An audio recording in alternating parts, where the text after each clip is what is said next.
ಮೋನಿಕಾಳಿಗೆ ನೂರಾರು ಮಂದಿ ಕಣ್ಣೀರ ವಿದಾಯ ಹೇಳಿದ್ದಾರೆ.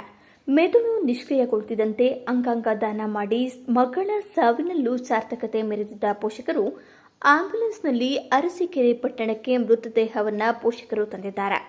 ಮಗಳ ಅಂಗಾಂಗ ದಾನ ಮಾಡಿ ಐವರಿಗೆ ಹೊಸ ಜೀವ ನೀಡಿದ ವಿಷಯ ತಿಳಿದು ಮೋನಿಕಾಳಿಗೆ ಅಂತಿಮ ವಿದಾಯ ಹೇಳಲು ನೂರಾರು ಮಂದಿ ನೆರೆದಿದ್ದರು.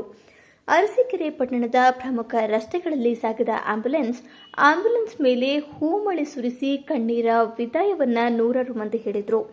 ಕ್ಯಾಂಡಲ್ ಹಿಡಿದು ಪಟಾಕಿ ಸಿಡಿಸಿ ಮೋನಿಕಾ ಅಮರ್ ರಹೆ ಎಂದು ಘೋಷಣೆ ಕೂಗಿದ ಯುವಕರು ಸೋಮವಾರ ಆಸ್ಪತ್ರೆಯಲ್ಲಿ ಮೃತಪಟ್ಟಿದ್ದ ಮೋನಿಕಾ ನಿನ್ನೆ ರಾತ್ರಿ ಕುಟುಂಬಸ್ಥರಿಗೆ ಮೃತದೇಹವನ್ನು ಹಸ್ತಾಂತರ ಮಾಡಿದ್ರು. ಏಪ್ರಿಲ್ 5ರಂದು ಅರಸೀಕೆರೆ ಪಟ್ಟಣದಲ್ಲಿ ನಡೆದ ಅಪಘಾತದಲ್ಲಿ ತೀವ್ರವಾಗಿ ಗಾಯಗೊಂಡು ಚಿಕಿತ್ಸೆ ಪಡೆಯುತ್ತಿದ್ದ ಮೋನಿಕಾ ಹಾಸನ ಜಿಲ್ಲೆ ಅರಸೀಕೆರೆ ತಾಲೂಕಿನ ಕಾರನಹಳ್ಳಿ ಗ್ರಾಮದ ನಿವಾಸಿಯಾಗಿದ್ದರು. ಮೋನಿಕಾ ಬರ್ತಿದ್ದ ಮೊಪೆಡ್ಗೆ ಡಿಕ್ಕಿ ಹೊಡೆದಿದ್ದ ಕಾರು ಈ ವೇಳೆ ಅಪಘಾತ ಸಂಭವಿಸಿತ್ತು.